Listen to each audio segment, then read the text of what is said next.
Welcome back everyone to Showbiz India, and today it is my pleasure to welcome the extremely talented director to New York City and to Showbiz India, Abhishek Kapoor. Welcome. Thank you very much. So let me start with like a little bit of a heavy question, because the film is fantastic, but when you walk away you feel very heavy, and yet there is a nice sweet message without giving out the message to them.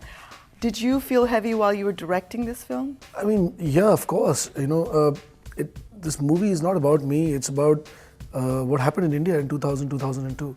And what happened was not nice. I mean, can you imagine if we've gone through this, what the people who went through all of that had to go through? You know, so I mean, if you make a film on a topic like that, you've got to do justice to it. You cannot treat it frivolously. But other than that, there's a lot more. I mean, I feel there's a lot more in this film than just the riots and the earthquake. There's the value system. The Indian value system is what I'm showcasing in this. The sense of entrepreneurship that comes out of the Gujarati community is also showcased in this. So yes, it's a heavy film, but it's also a satisfying film. It's like biryani, you know. I mean, it's a heavy meal, but you feel satisfied. That's wonderfully said. But there's also wonderful camaraderie between the three friends. You kind of had that in your previous film, Rock On, as well. Yeah. Is this something that you've experienced yourself growing up? Yeah, I mean, I've got a thick set of friends, and we are equal, and we have a great time together. And somehow, you know, friendship means a lot to me, you know, because it's like the relatives you choose. Yeah. So, yeah, but I think Kaipoche is much more than Rock On. Rock On is more urban. It was about rock music, which is not mainstream India, but this is heartland India. It's about the middle class of India, which is very different from the upper class or the urban cities that we have. Their value systems, their needs, their aspirations are very different. And in addition to that, we've got these massive events that took place in 2000 and 2002. So to weave all of that into the screenplay, and it's quite a task to make this movie. Now, you took quite a hiatus between Rock On in terms of directorial and to this film. Was it because you were just preparing for this film? You know, before Rock On, I had quite a difficult career. I was struggling for a while. I struggled as an actor. I didn't make it. And then I made another movie as a director, which didn't do well at the box office. But it was critically acclaimed. Yeah, it was well appreciated, but you know, in our business, box office is what gives you the next opportunity. I've not been someone's assistant, or I haven't trained from school, so I had to do all of that by myself. So when Rock On released and it did well and it got appreciation, I kind of got some breathing room. So I took some time off, but other than that, I just had a really tough time screenplaying this, because it's an adaptation of Chetan Bhagat's book, right. 3 Mistakes of My Life, and it's an epic story. You know, it's so big, and there's so much going on. To pack everything into a 2-hour screenplay was quite a job, and you know, to do justice to it, and at the same time make it so engaging and not your typical Bollywood film. You know, you want the world to watch a movie, especially when it's about India. You know, I put everything I had into this film. Now that's quite a brave move for you, to move from not being so successful as an actor as to a director. How did you manage that jump? Tell me a little bit about that journey. Very difficult, and I think I have my family to support, to thank, because without their support, I don't think I would have done it. Because you know, being an actor is a very difficult job. You know, it's not like a business where you sell shoes or laces or phones, and if you make a loss, you can just shrug it off and say moving on. But when you fail as an actor, you fail as a human being, especially in the business that we are in the Bollywood space. So it really took a toll on my mind and my self-respect. And to make a move from there to direction was tough, because nobody would take you seriously. You know, once you don't do well, it becomes even more difficult to do something else in the same space. But my father really supported me, and I wrote a story, you know, which I really believed in, Aryan, about an aspiring athlete. And I don't know if it was life imitating art, but I believed in it so much that I had to make it. And then it was about an underdog. So I kind of, you know, got rolled up into that, and it took me 4 or 5 years to make that movie. And that didn't do well at the box office, but I just so thoroughly enjoyed the process of making a film that I was hooked. And then the moment it was released, I was actually, you know, people thought I'd be upset because it didn't do well. But I was so happy that I finished it and I released it, despite all the hardships. And then I wrote Rock On, and you know, then it went on pretty easy. Rock On, is it true that it was based on your life story? No, it's not based on my life. But you know, I mean, if you see Aryan, there's a piece of Aryan, I mean, me and Aryan, and there's a piece of Aryan in Joe, that is Arjun's character in Rock On. And there's a piece of Joe in Ishan's character, that is the character played by Sushant Singh Rajput. So somewhere I feel that angst that is there in all these characters is something I relate to. And so now that I know that I have a pattern, I should break it. So maybe next time around I won't have a character like that. Now, also Rock On was Farhan's film. Yes. Now, in terms of acting, his first film, and you also had him sing. What made you decide to do that? I needed a voice. I was very clear that whoever played that part was going to sing his own songs, because it's a movie about a musician, and in India you don't really have your actors singing their own songs. But this time around, because it was about a musician, it was imperative that he sing. And the kind of voice I was looking for was like a Chris Martin kind of voice, because I wanted him to hit those falsettos, like the ballad the Tum Ho To that he sings. I had to go into that space. And for some reason, I've known Farhan for so many years, and I know his voice has that quality, but I didn't know he could sing, because I had not been in touch with him for many years. So I approached him with the script, and he really liked it. So when I told him he had to sing, and I had a list of songs as reference, the kind of voice and the kind of texture that I wanted. And, as luck would have it, he came to the recording studio where I wanted to test his voice. He came with a guitar and he played all the songs, and he just was bang on. So there again, God has been kind. Now tell me, Kai Poche, very interesting name. You also showcase the Kites Festival in Gujarat. Yeah. What made you decide to title it this film? Kai Poche means it's a victory call when you cut someone's kite. And it's in Delhi they say Aibo Kata, in Bombay they say Kai Poche, in Gujarat they say Kapioche. I cut you.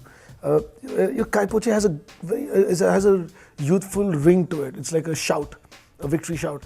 And because it's a film about India's youth and about Gujarat, I just went with my instinct, and I said this is the right name for this film. But a lot of people said that people might not understand it. But that's why we have UTV and a fabulous marketing team that's going to go out there and sell it. But because we're doing something new, something that's out of the box, we should have a new name. I know it's trying to ask you to pick a favorite baby, but if you were to pick a character that's your favorite character, which one would you pick? These three characters are very close to me. I've lived with them for 3-4 years, and they're all very dear. But I relate to Ishan, but I love Omi. Omi's character is not like it is in the book. This is a completely new.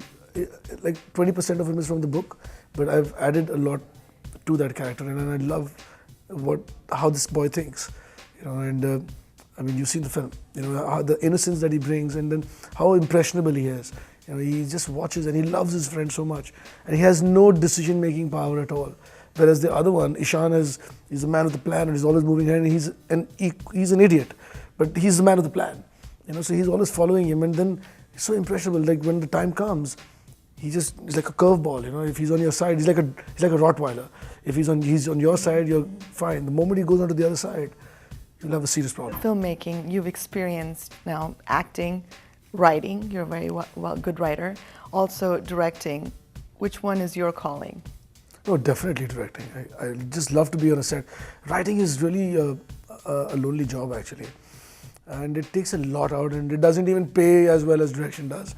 But having said that, directing is very satisfying because you're on a set with your actors and you have a script, and the detailing, and you've got a schedule. You have to create and deliver whatever creativity you've got to put out in a particular time span, because there's pressure, and I think I work well under pressure. Now, in this film, was there a particular scene that you found the most challenging to implement? The climax of the film was something that when I develop a story, I need to know where I'm taking it. So if I have an idea in my head, I need to know what I'm going to say in the end, and then I work backwards so that I can come to that end in a more satisfying way. And the climax of this film was quite huge, and the complexities of it, and I don't want to give out too much, but yeah, it's the climax which was difficult and satisfying. This is your first book that you've adapted into a screenplay. Yeah. What was the differences as to writing your own screenplay from scratch? It's a totally different beast to handle. I've done 2 films earlier which are my own screenplays, and but they just come out so much easier because it's coming from you. There are no set story patterns, nothing. But when you adapt a book, when an author writes a book, it has a a predetermined audience because people have already read it, especially when it's a bestseller. So you have expectations, and then as a novelist, you can write about the way you feel and just go on about it. But to translate all of that onto screen is very difficult. It's probably sometimes impossible. That's why a lot of books, a lot of films don't live up to the book. So what to keep from the book, what not to keep, and then when you take out stuff and you add new material, it doesn't fit in, very seamlessly. So then you've got to tweak the rest of it for it all to stand and breathe in a natural manner. Now your casting, you decided to go with all new casting. That's also very brave. What made you decide to have just fresh faces? After Rock On, I think I did a good job at Rock On. We won the national award, and so when I was making this film, a lot of people said you must take stars. So I'm like, I made, and then I had a lot of pressure of not making this film because there are three boys and they're equal parts, and if I had to cast a leading man, a star for it, then I have to tweak the role for him. And I didn't want to do that because if I made a film like Rock On, I should have the opportunity to make my own film now. And if I'm going to have these pressures, and I felt I should not, what's the point of me making a good film if I'm not going to get to make my own film? If I had made a flop, I would have understood the pressures. So earlier I was doing it with another production house and it didn't quite work out there. But when I shared it with UTV, they were very, very supportive. They understood what I was doing. And to cast new, fresh talent is not my call, it's the script. It decided that it asked for it. The kind of energy that you want amongst three friends and the freshness that you need from them. Stars would not be able to give you because they come with so much baggage and already a persona that would adulterate the chemistry. So this was the best option, and there's no compromise there. You're doing a lot of film festivals? We've been selected by the Berlin Film Festival. Which is very prestigious. Yeah, it feels great. Because when I was making the film, I wanted this movie to be screened for an international audience. I made it with that sensibility that whether you're Indian or not, you would still be able to relate to the characters and understand what my country is about. It's an Indian film and it's my take on India.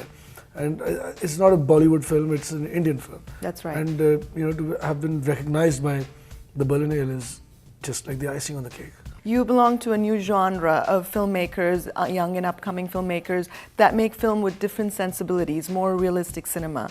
Growing up, who were your inspirations? Well, I grew up on Manmohan Desai and Salim Javed's work, and they were not from the 80s onwards. I think we didn't get any good work coming out of the Indian space or the Bollywood space. But the work that Salim Javed did and Yash Chopra did and Ramesh Sippy did, they're fabulous.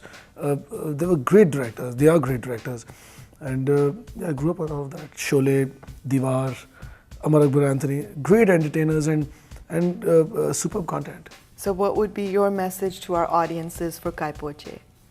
Well, I'd like to tell all your viewers to come out there, support this film, bring your friends, bring your relatives, and this is an Indian film made with a lot of passion, with a lot of sincerity by a very talented crew, and you will not be disappointed, and you should come and take a piece of India home with you.